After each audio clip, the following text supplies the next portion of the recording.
Yan, magluluto na naman tayo ng biko ay ng halaya. Dahil ito ang gusto ng ate ko. Ito ang ingredients natin at mamaya isasalang ko na yung ube, papalambutin. Yan, ilalaga na natin, hantayin na lang natin lumambot yan after mga 2 hours. Yan yung cream, iba, ube, paghahaluin natin dito sa ano na to para mabilis na lang natin ilalagay mamaya sa ube.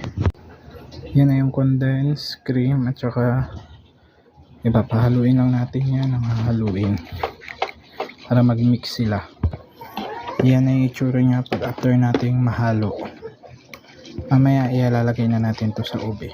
Yan, itatry naman natin kung malambot na yung ube natin. Kapag bumaon yung tinidor, ibig sabihin malambot na yun siya kagad. Oops, hindi pa siya masyadong malambot. So mga ilang minuto pa to, pero mamaya konti malambot. Yan, after 15 minutes to 20 minutes binalikan natin siya. Ngayon malambot na siya pagtusok natin.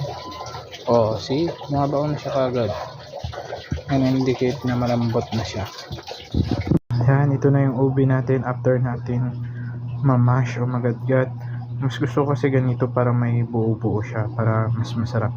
After nito, magsasalang na tayo ng gata para sa ano natin, papaanoin na natin yung gata para sa halaya.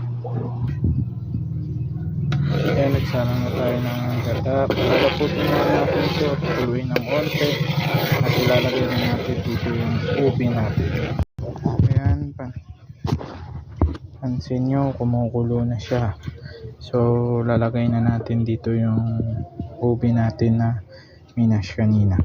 Ito, nahalagay na natin yung gata. Haluin na lang natin sa yung ube. Halo-haloin lang. Actually mahirap maghalo kasi isa lang yung kamay na ginagamit ko, isang kamay pang video pa, partida po.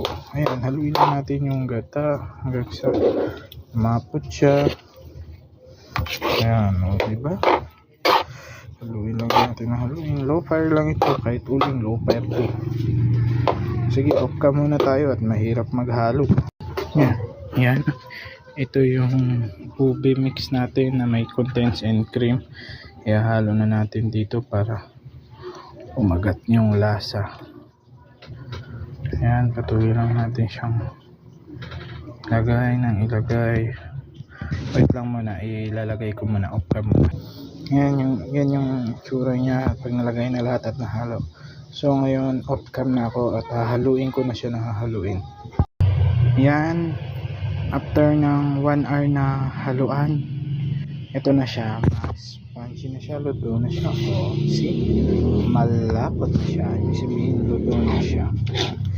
Yan lang yan. Sige, ilalagay na ngayon natin to sa lanera nya. Yan, ilalagay na natin siya sa lanera at mamaya ipapakita ko na lang sa inyo yung video. Yan ang finished product niya na 8 tab lang po siya. Bali 10 yan, yung dalawa na tabi ko na para yun sa saw. Ayan, 8 lang, bali 10 tab ang nagagawa ko sa 2 kilong ube. Oh, ito na po yun siya. For more orders, chat me.